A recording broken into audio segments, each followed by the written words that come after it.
भैया ये जो मंच के म्यूजिशियन के पीछे खड़े हैं, भगवान आपको अगले जन्म में म्यूजिशियन बनाएगा, नहीं तो कूटते रहना। अगर आपको किसी चीज़ का बुरा लगा है तो आपसे माफ़ी मांगते हुए मुझे 1% भी तकलीफ नहीं है। आप एक चर्चा छेड़ेंगे तो आपकी 3 चर्चाएं छिड़ जाएंगी, ये सत्य है और ये मुझे मालूम भी था। लेकिन मैं आज भी अपनी बात पे अडिग हूं। वो चर्चाएं जो और छिड़ी उस पर भी बात कर रहा हूं और जो चल रही है उस पर भी बात कर रहा हूं। मैंने पूजा पद्धति की बात की थी कि जागरण के अंदर हमें नियमावली से काम करना चाहिए। कुछ नियम है, कुछ थीम है, जिसके चलते हमें ये सोचना चाहिए कि हमारे जागरण में गाने कौन आ रहा है, किस अवस्था से आ रहा है और किस अवस्था में जाएगा।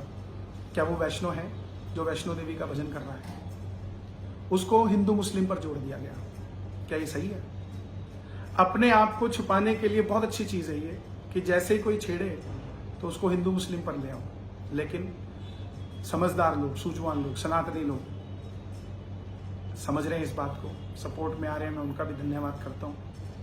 और जो नहीं आ रहे वो आज नहीं, अगली पीढ़ी नहीं, उससे अगली पीढ़ी, एक दिन तो आपकी भी आने वाली पीढ़ियों को समझ आ जाएगी। चलो हमें नहीं आती, शायद अगर मुझे किसी चीज को समझ नहीं आ रहा है तो मेरी अगली पीढ़ी को समझ आ जाएगी, लेकिन एक दिन तो आएगी। क्योंकि जो बात सत्य है, जो भूतकाल में होता आया है वो आने वाले समय में भी होता है। दूसरी बात हमारे साजी भाइयों की, म्यूजिशियंस की, मैं देख रहा था एक वीडियो, वो भी मेरे पास आई। उनको उन्होंने क्लिप दिल्ली की, पंजाब की नहीं है शायद, वो दिल्ली की है, और उसमें मैं कह रहा हूँ कि पीछे जो ऑडियंस खड़ी है आप बैठ जाइए, नहीं तो अगले जन्म में आपको भी साज वाला बनना पड़ेगा और पीटते रहना।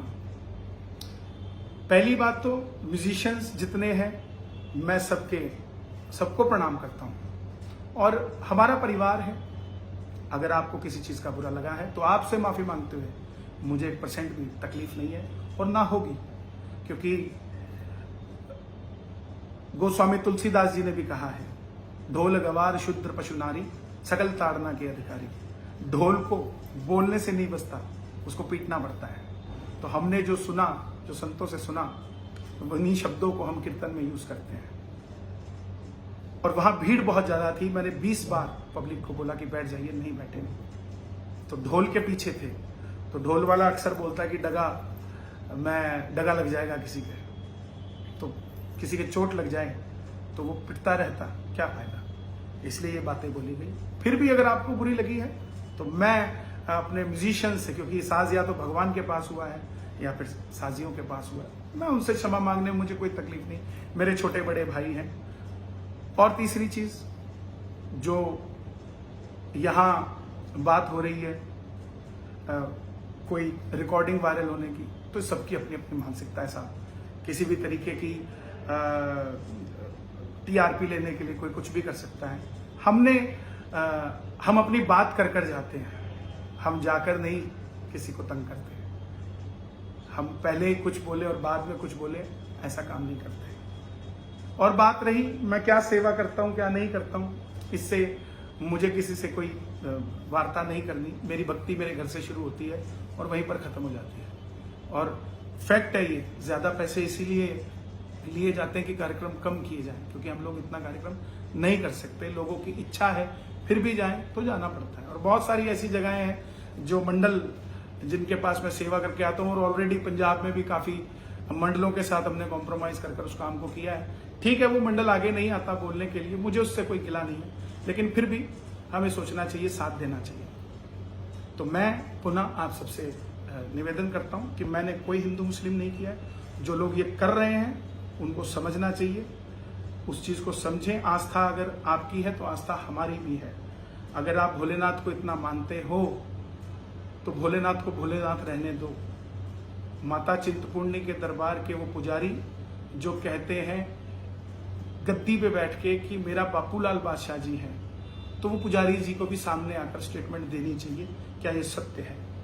क्योंकि जो व्यक्ति वैष्णो चिंतपूर्णी जा रहा है, वहीं के पुजारी अगर उसको वहीं के पुजारी कहीं और दरबार को मानते हैं तो हम उस दरबार में जाना चाहिए, फिर हम क्यों चिंतपूर्णी जाते हैं।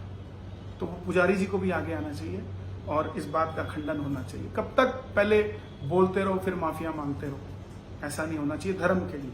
व्यक्तिगत कोई बात है, माफी मांगने में कोई तकलीफ नहीं होती, लेकिन जब एक धर्म, एक समाज, एक पंथ के बारे में बात हो रही हो तो उसकी क्लैरिफिकेशन होनी चाहिए। मैंने ईसाई धर्म को मेरी किसी बात से ऐसा लगा कि मैंने कहीं ना कहीं उनका मजाक, उनको लगा कि मैंने मजाक बनाया, तो मैंने क्लैरिफिकेशन की वीडियो उसी समय डाली, उसकी क्लैरिटी हो, कोई भी चीज हो, क्योंकि धर्म सब बराबर है, कोई छोटा बड़ा नहीं है। मैंने पूजा पद्धति से शुरू किया था, लेकिन कहते हैं ना एक उंगली आगे करेंगे तो 3 आपकी तरफ है, तो आएंगी, लेकिन हम अडिग हैं। हम फिर से यही कह रहे हैं कि पूजा पद्धति की बात हो रही है, कोई हिंदू मुस्लिम की बात नहीं हो रही। तो इसको आज समझें। जितनी मर्जी मेरे पीछे आप लगा दीजिए लोगों को, मुझे कोई फर्क नहीं पड़ता। क्यों? क्योंकि मैं भजनों से जी रहा हूं, भजनों को गा नहीं रहा हूं, भजनों को अपने जीवन में उतार रहा हूं, और ये मेरा कर्म नहीं है भजन गाना। मुझे ठाकुर जी ने सेवा दी हुई है तो मैं गा रहा हूं। मेरा कर्म सिर्फ और सिर्फ सुबह उठना और भगवान के लिए चल पड़ना है। जब तक वो चला रहा है तब तक चलते रहेंगे। इसीलिए पुनः इस वीडियो को जितने भी मीडिया वाले हैं, जो स्टेटमेंट बार बार फोन आ रहे हैं काफी मीडिया के, इसी में से आप लेकर अपने जवाब को काट छाट के जैसे भी आप लोग बनाते हैं वैसे डाल सकते हैं। और सत्य सदैव सूर्य समान होता है, सूर्य को कभी भी ढका नहीं जा सकता, रोज सुबह निकलता है नई किरण के साथ। मैं पुनः कह रहा हूं कि मैंने कोई हिंदू मुस्लिम की बात नहीं की, मैंने पूजा पद्धति की बात की, अपनों से अपनों की बात की है, दूसरे को तो उसमें आना ही नहीं चाहिए। बाकी ठाकुर जी की मर्जी। जय श्री राम।